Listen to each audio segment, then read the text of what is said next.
What's shaking, my friends? Welcome back to my channel. My name is Shay, and today we're going to be starting something a little bit different on my channel. June is my birthday month. I am super excited because it is the 1 month out of the year that I really splurge on buying books. Do I have shelf space? The answer is no, but we're going to do this anyway. So I'm super excited about diving more into my self-published journey and super excited that I'm able to do this when SPFBO 9 is just getting started. I want to be a part of reading some of these books, so I thought that I would try my best to read a little sample from each book and then decide which books I like the best and purchase them. If you are not on Twitter, don't get on there because it's toxic. Let's be real.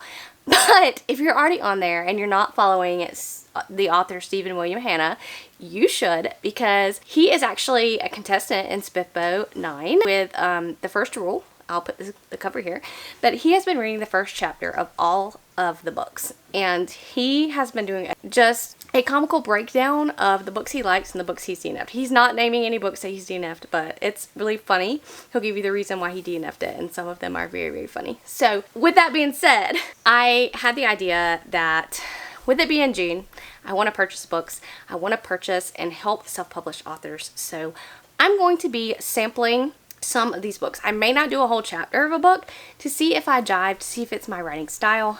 And then if I like it, I will come back here. I will tell you about all these books. And please, if you don't see your book in this video, it doesn't mean I didn't like it. I probably am not going to get a chance to sample every single book, but we're going to try our best. And so if I like it, I'll come back here. I will chat about it, and then we will buy said book so we can put it on our future TBRs. With that being said, I'm not doing this in any particular order. If you don't have a sample up that I can read, I may not read your book because I don't know if I will buy it just to sample it, if that makes any sense. But all the ones that are on Kindle Unlimited, I can sample. The ones that I'm already interested in to begin with, I will just go ahead and buy. And I'm super excited. Yay, it's my birthday month.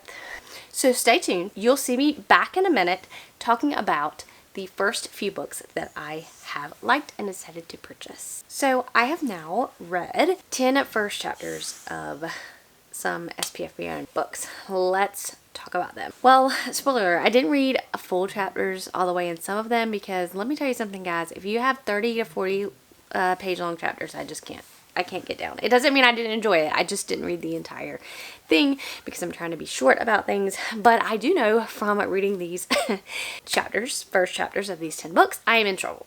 I'm in trouble because I want to buy all of the books. So let's kind of break this down.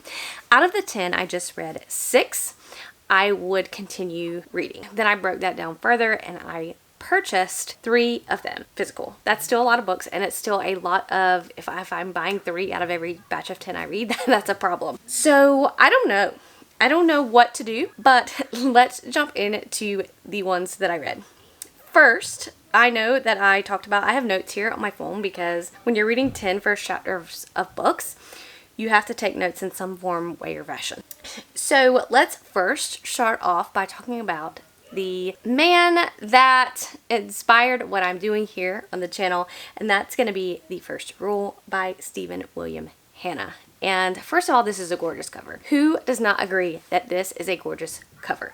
I'm not going to tell you exactly what every synopsis of these books is about because, I mean, I would take all day. I'm just going to tell you what my thoughts are of the first chapter. So in Stephen's book, it was a prologue, and we're following a book that has a seer, and there's this dark, maybe force of choir, people that sing and can get hold of you, and it's not good. It's not good. And I actually read farther than the prologue because the prologue takes place well in advance and kind of like sets the story but didn't give me an idea of the tone of the story going forward. So I did actually zoom in to chapter 1 as well. I probably read about half of it, and I loved the tone of it. I loved the characters. I was already immersed in this world, and I already, I wanted to read it. So I bought a copy of it because number 1, it looks stunning, and number 2, I enjoyed it immensely. So Stephen, you have a right to do what you're doing. I loved the book. Okay, So let's talk about the next one of the ones I read. That's going to be The Price of Power by Michael Mitchell, I think is how you say it. Please forgive me if I'm wrong. But I actually loved this one. I read the little prologue, and then I think it was a prologue. I read all the way to the end, and I think I read some of chapter 1 if I'm not mistaken on this one. I already felt drawn into the characters. There was nothing going on with the writing. It flowed very well. It is about a land that has come together and they're going off to conquer another land. I mean, that was what was in the prologue. I don't know what the actual book is about. I think the prologue takes place many of years before chapter 1 happens, but I still enjoy the writing. I'm not going to purchase it, but I did make this shelf on Goodreads of SPFBO 9 reads, and on that shelf will sit the books that I want to read. So I do want to read. I do have Kindle Unlimited. I will read this book on Kindle Unlimited. I just did not purchase it because I had to make some really cutthroat decisions. But number one, this is also a gorgeous cover. I liked the writing style. And we will continue on with this book, yes. Let's talk about another gorgeous cover, and that is Otter Still by D.N. Bryn. Now, I went into all of these books completely clueless, did not read synopses. Like, let's read it from blank and see what I can gather from this book. And this book is following this guy who has this parasite on him, and he's trying to figure out what the parasite is about. And I do know that this is a male-male romance, and I do know that it is very slow burn. I liked it. I really did. I was intrigued. You hooked me line and sinker. I will tell you, I did write down a little blurb about this. A male-male fantasy novel with a class-crossing, slow-burn romance, murderous intrigue, and a parasite-human friendship in an underwater steampunk city. A different premise, interestingly done. So, number one, all of those sound very intriguing. Murderous intrigue, a parasite-human friendship, male-male romance. Yes. Yes, all the things. I did really love it. I did really enjoy it. And I did put this one on my Goodreads shelf. I did not purchase a copy. But let's get into Daughter of the Beast by E.C. Greaves. This also has a stunning cover. By the way, I'm not reading these in any specific order. I kind of just scrolled and I was like, oh, this looks interesting, and clicked it and read it. So there's that. So anyway, back to Daughter of the Beast. Gorgeous cover. From what I can tell, I think I read chapter 1, I did, and it was very intriguing. I liked the character work. Already tell, like, he already brought me in with the characters, and the town is getting ravished by some kind of beast people, I don't know, but they take our main character. It's in first person POV. They take our main character and they say, you're who I've been looking for, and they take her. And I had to stop reading, but I wanted to continue on. So I bought a copy of this book. And what's really shocking to me is when I go, after I've read these books, and I go and look and see how many reviews these books have on Amazon and Goodreads. I'm shocked. I am shocked. This book has one, at the time I'm filming this, has one review on Goodreads, 4 on Amazon. And then this trilogy is already out, I believe, and the last 2 books have 0 reviews. And can I just say that I don't know how the books are past chapter 1, but it was enough to hook, line, and sinker me into buying this book. Okay? The next one that we can talk about is Panacea by Alex Robbins. I loved it. I can't tell you exactly what this book is about. I read chapter 1. I think it was either a prologue or a chapter 1. I cannot recall at this point in time. But I read it, and it was a scene between a father and a son. And I can tell you this, the writing was superb. It already showed me the awesome dynamic between father and son just in the first chapter. And I highly appreciate somebody that can do that for me. I also love this cover. It's stunning. So while I did not purchase this one, it did go on my yes, I'm going to read you shelf on Goodreads. I think that it also plays with Greek mythology.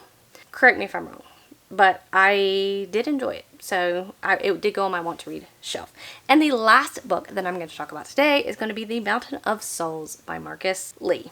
So this one pulled me in right daggone immediately. Like, hook, line, and sinker, I'm in it from sentence 1, where this girl is brutally, she's in this, she's been taken, and she's put in cages, and not only that, but with all these other kids, and they're basically having to fight for their lives, and in like some Squid Games type things, Hunger Games type things, and I was hooked. I was hooked.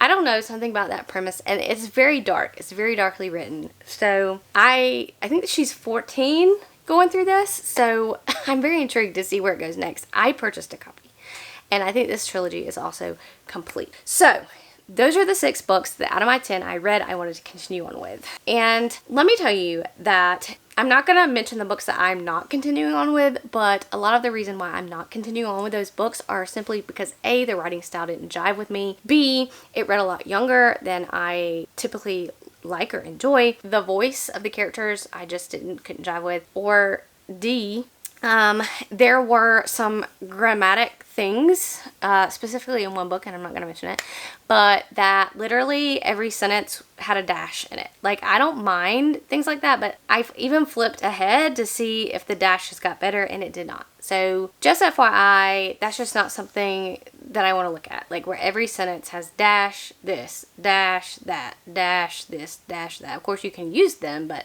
I don't want it to be overused. Just like I don't want run-on sentences to be overused or commas to be overused.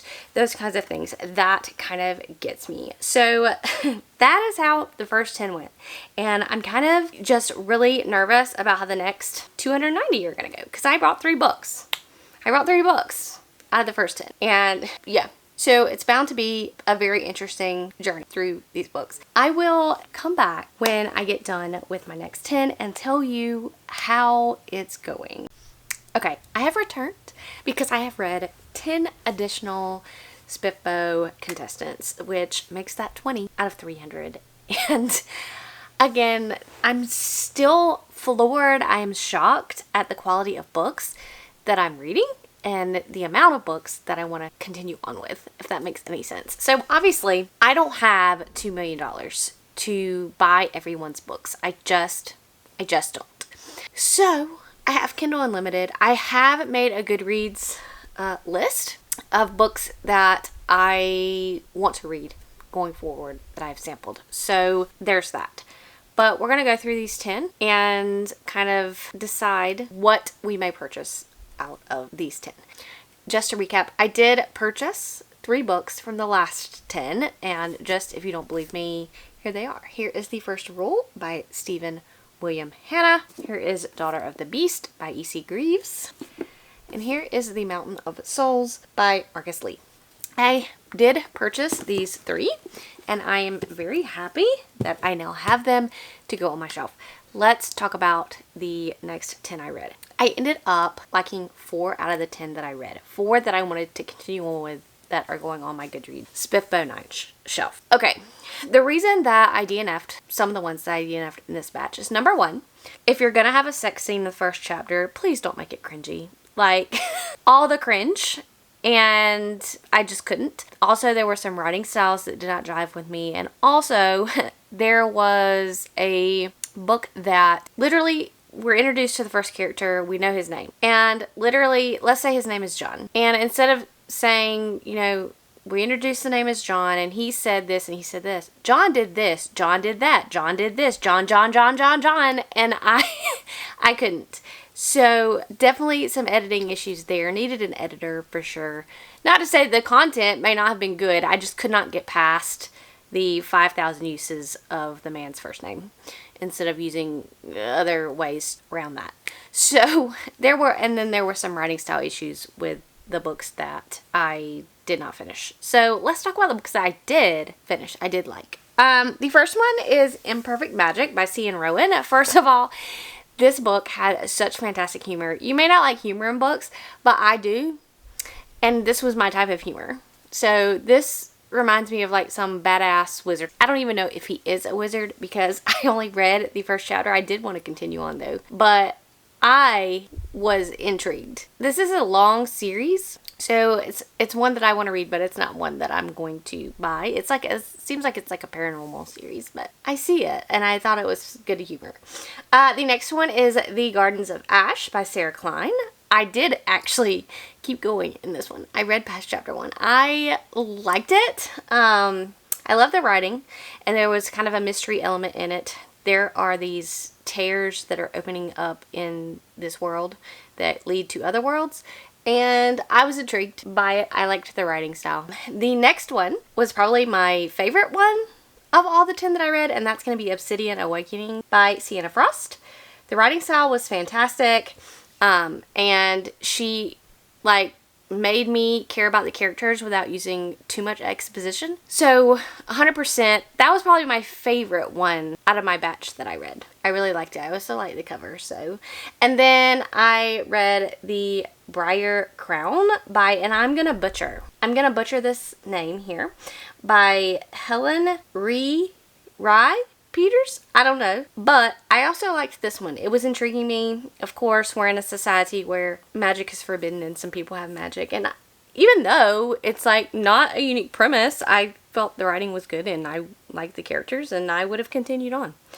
I know for a fact, 100%, I am going to purchase Obsidian Awakening by Sienna Frost. I am also going to be purchasing Briar Crown, I think, on Kindle, because it's not on Kindle Unlimited, so I'm going to purchase it on Kindle so that I can have that book.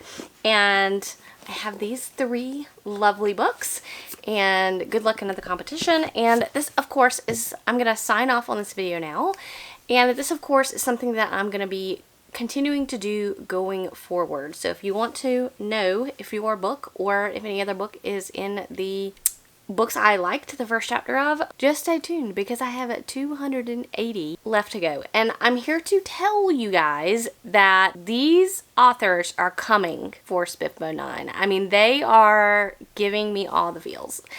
So let me know if you've read any of these books. I am hoping to read some of them soon, and I definitely feel like I'm going to review the finalists of the competition. Like when we get down to the final 10, I think that I will read and review all of those books. But let me know. I'm very excited about SPFBO. There's a whole other thing on Twitter that's blowing up about AI and cover artists, and I don't want it to mar this competition. I don't want it to hurt these artists, and I want people to continue to read self-published works. And so I will catch you guys in the next one.